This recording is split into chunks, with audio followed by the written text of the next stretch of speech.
Kasi alam nyo ba na ang epekto ng shabu sa katawan ng tao ay hindi ka nagugutom. Speed ka, hindi ka kumakain pero ang bilis-bilis mo kumilos. O kaya sobrang mahal ng bigas, sabi nila, i-hit-hit na lang natin para at least di natin problemahin yung bigas. Hello, Bing Arcega, always watching me. Thank you very much.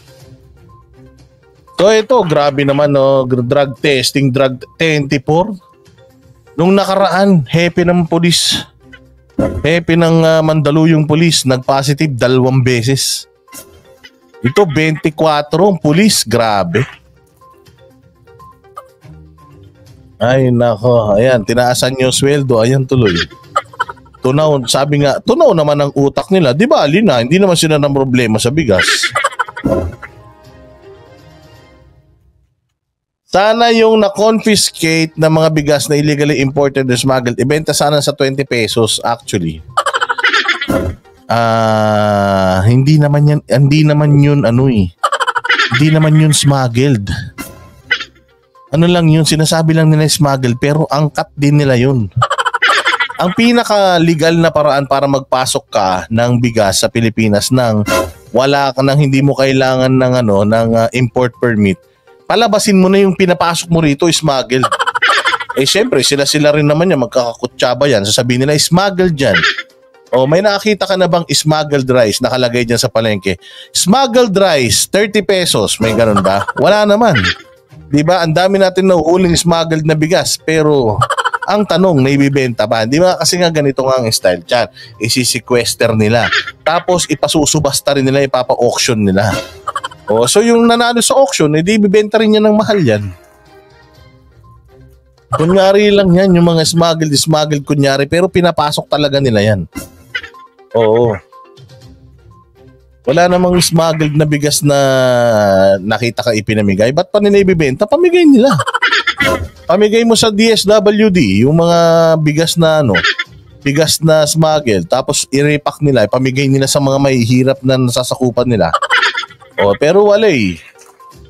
Smuggled na, sabi nga nila, di na tayo gumasta. Tutsa, kumita pa tayo. 24 na pulis na ang nagpo-positibo sa nagpapatuloy na random drug testing sa hanay ng PNP ngayong taon. Iyan ang tinutukan ni June Veneracion. Pagkatapos ng flag raising ceremony kaninang umaga, sorpresang isinalang sa drug test ang mga opisyal at tauhan ng headquarters ng Manila Police District. Sa ngayon, hinihintay pa ang resulta nito. This is a continuing activity, talagang tuloy-tuloy yan, to make sure that... Nakakaawa na si Hepe. Nakakaawa na si Hepe, parang hindi na siya nakakatulog sa sobrang dami ng problema ng opisina niya. Our personnel are constantly checked. Ang pagsasagawa ng random drug test ay isa ring paraan para masala ang mga miyembro ng Philippine National Police. Mula Enero ng taong ito, 24 na pulis na ang nagpo-positibo sa iligal na droga. Pinakamataas sa kanila ang nasibak na Chief of Police ng Mandaluyong City Police Station na si Colonel Cesar Hirente na nagpositibo umano sa shabu nung nakarang buwan. Already tested 115,983. Out of this, meron tayong positive na 24. Percentage-wise, let me just put this into perspective that it is just 0.02%. Dismayado si NCR Police Office Director Jose Nartates Jr. Lalo pat isang Chief of Police ang nagpositibo sa drug test. Pero nakikita niya itong isang magandang pagkakataon para linisin ang police organization. Part of our offline pagbabago or transformation, we are weeding out misfits in our rank, especially in the uses of drugs. Ang 24 na pulis kasama si Colonel Hirente kasalukuyang nahaharap sa kasong administratibo. Once na ma-prove. Yari ka, Colonel. Mahina ang padrino mo. Ipinakita mo ka mo, sinabi pa pangalan mo. Pero napakaraming mga involved daw sa drugs na mga narco generals and colonels. Hindi naman nila malabas yung pangalan. Pakamalas mo kuya, wala kang kapit.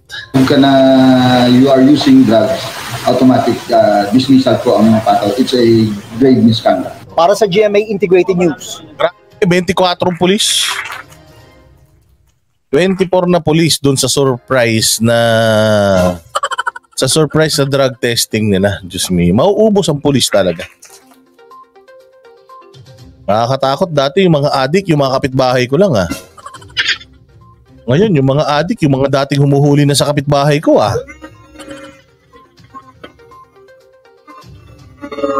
Oh, katulad nito, itong isang balitang to. Oh, government official, government employee daw to. Ayan, tauhan ng gobyerno. Tingnan mo ginagawa, oh.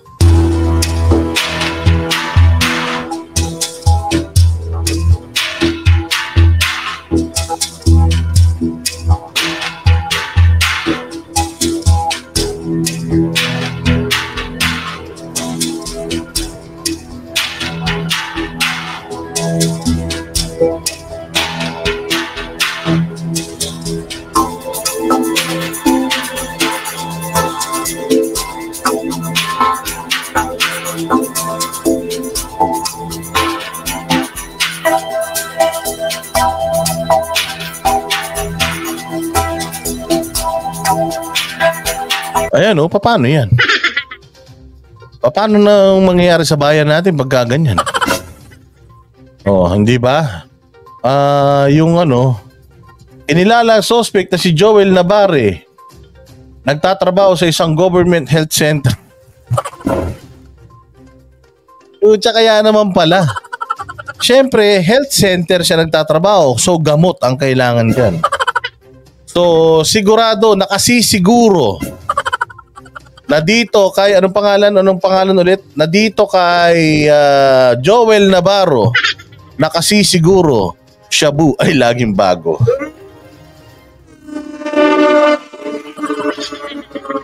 Oh, tragis na yan Gobyernong adik.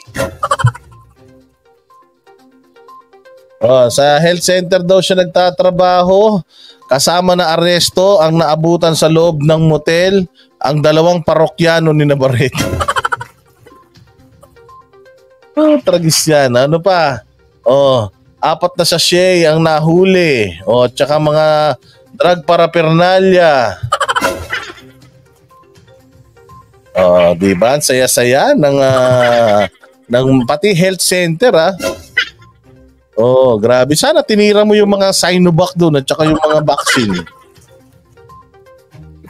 Balik na talaga ang droga mga bossing. Hindi lang sa mga adik nating kapitbahay, kundi pati mo. Sa mga police, sa mga government workers, sa mga nasa posisyon.